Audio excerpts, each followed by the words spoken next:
বৃষ্টিটা চলছে টানা 3 দিন ধরে, চারিদিকটা যেমন ভেজা ভেজা, আর ঠান্ডাটাও আবার নতুন করে পড়েছে। আর সবাই ঘরে আজকে বায়না ধরেছে যে খিচুড়ি করো। তো চলো, আজ নিরামিষের দিন, একটু গোবিন্দভোগ চাল আর মুগ ডাল এই দিয়ে খিচুড়ি করে নিলে এমনিতেই ভালো লাগবে। শীতের সবজিগুলোও ফ্রিজে সব পড়ে আছে, এগুলো দিয়েই খিচুড়ি করে নিই, সবজিগুলোও উঠে যাবে আর খেতেও ভালোই লাগবে।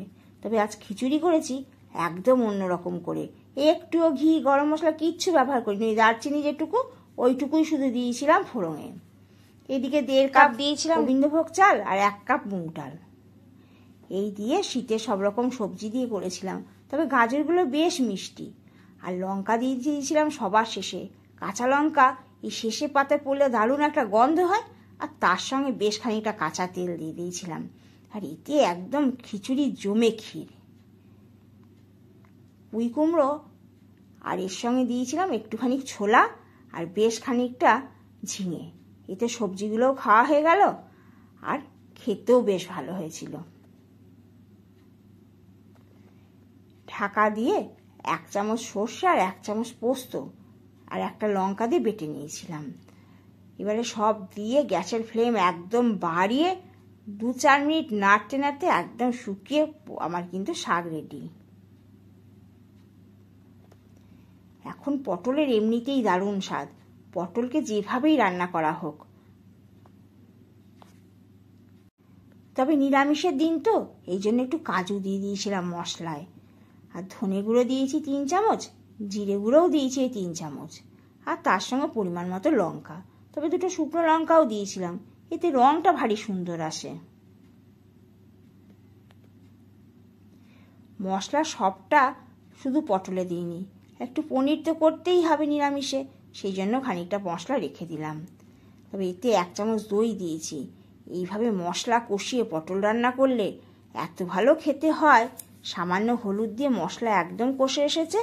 এইবারে এই আগে ভেজে রেখেছি পটলগুলো, এই পটলগুলোই দিয়ে দিচ্ছি।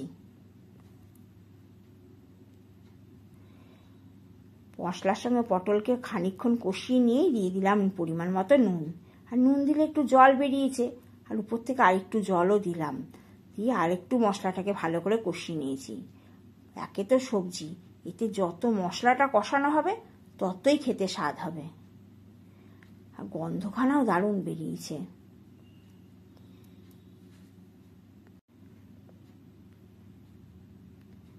সবই নিরামিষ, এটা ওটাতে ঘি দিতে হচ্ছে, ওই জন্য আর পটলে ঘি দিইনি।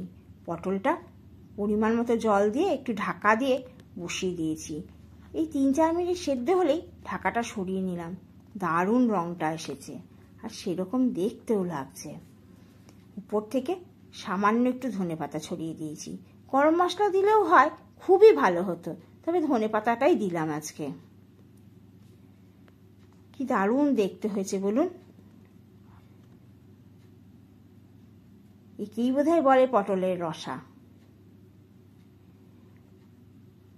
পনিরটা তো করতেই হবে, মশলাও দিয়ে দিলাম আলুটা ভেজে।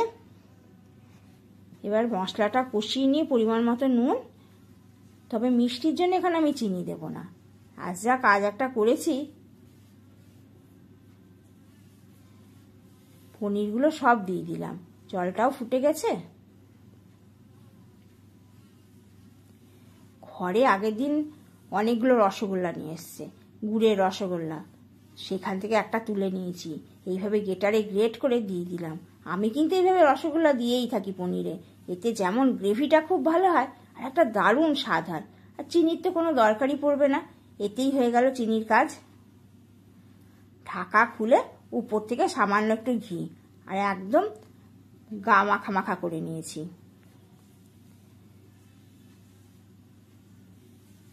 সবই আমার রান্না হয়ে এসছে। আর খিচুড়িতে এর সঙ্গে একটু পাঁপড় ভাজা, চাটনি তো লাগবেই, সেটাও করে নিয়েছি। সব গুছিয়ে নিয়েছি। এই যে পটল, পুঁই শাক, চাটনি, পনির 2টো ভেজে রেখেছিলাম, আর এটা পনিরের সেই ঝোলটা, সঙ্গে পাঁপড়। কেমন হলো বলুন তো আজকে আমাদের এই বৃষ্টি ভেজা পরিবেশে এই ধরনের লাঞ্চ?